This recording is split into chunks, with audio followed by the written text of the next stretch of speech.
Have you ever suffered from worry or anxiety?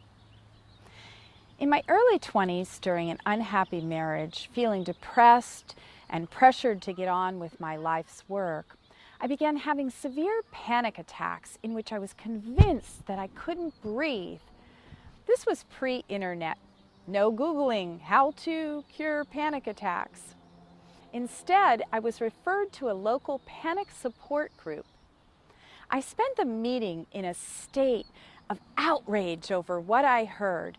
The basic premise of the group was, there's no cure for fear or anxiety. It's a lifelong issue. Cope with the panic, take meds, and deal with it. None of that resonated with me. That meeting was a life-changing experience. I became galvanized to prove differently. Every fiber of my being revolted at the idea of living with that level of fear for the rest of my life, or any level of fear for that matter. After all, I'd already had a taste of heaven, and I'd felt fearless while I was connected with Source and one with all that is.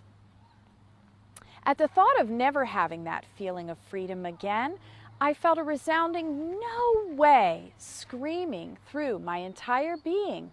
Thus began my healing journey. In the self-help books of the 80s, I learned about the power of positive thinking, saying positive affirmations in place of the fear-based self-talk. This sounded like it would be more effective than the constant stream of negative thoughts racing through my mind at the time. So soon I was practicing regular yoga, meditation, visualization, and saying positive affirmations. While all of that was beautiful, supportive, and sometimes even produced short-term relief, the problem was that I still had all of the same fears and anxieties swirling through my mind while not meditating, affirming, or hanging out in headstand. I was a young mother with 2 active children at that time, and I didn't have the calling to go join an ashram.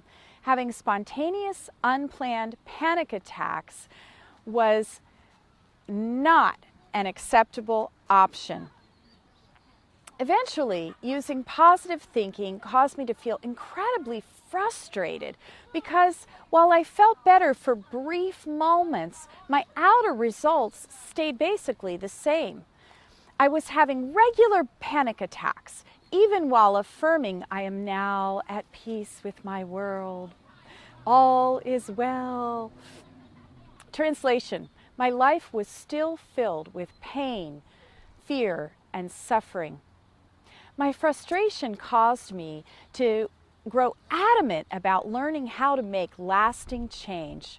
I got to a point where I was so sick of feeling anxious that I was literally willing to do whatever I needed to do in order to end my internal suffering. As I observed myself more closely, I realized that while I was distracting myself by thinking positive thoughts, visualizing a better reality, and so forth, my subconscious mind was still quietly running the old, negative, fear-based thoughts anyway, just at a level below my conscious attention.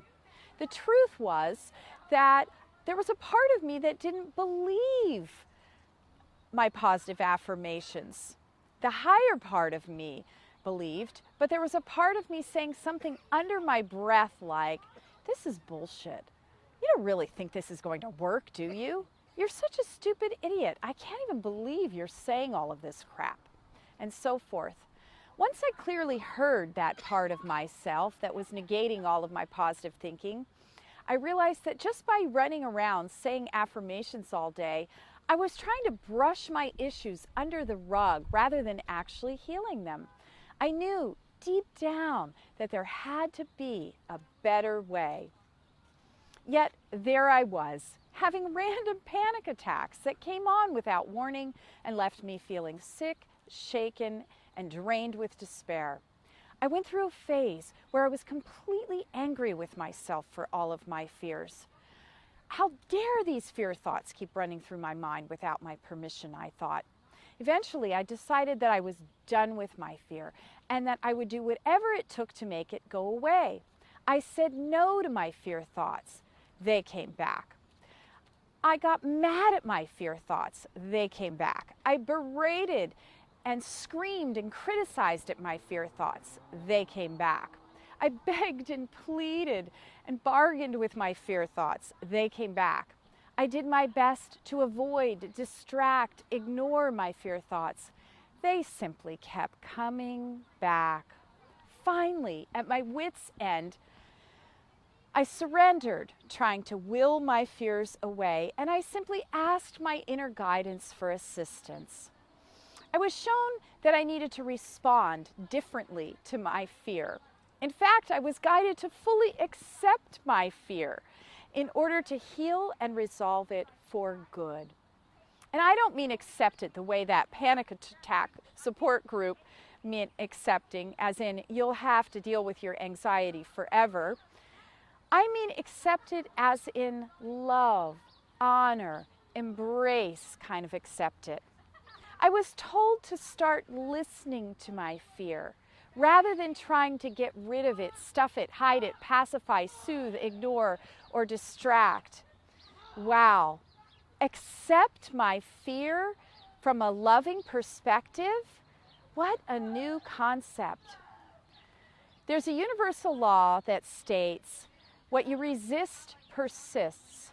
By trying to avoid, deny, negate your fear, all forms of resistance, your fear will persist to exist.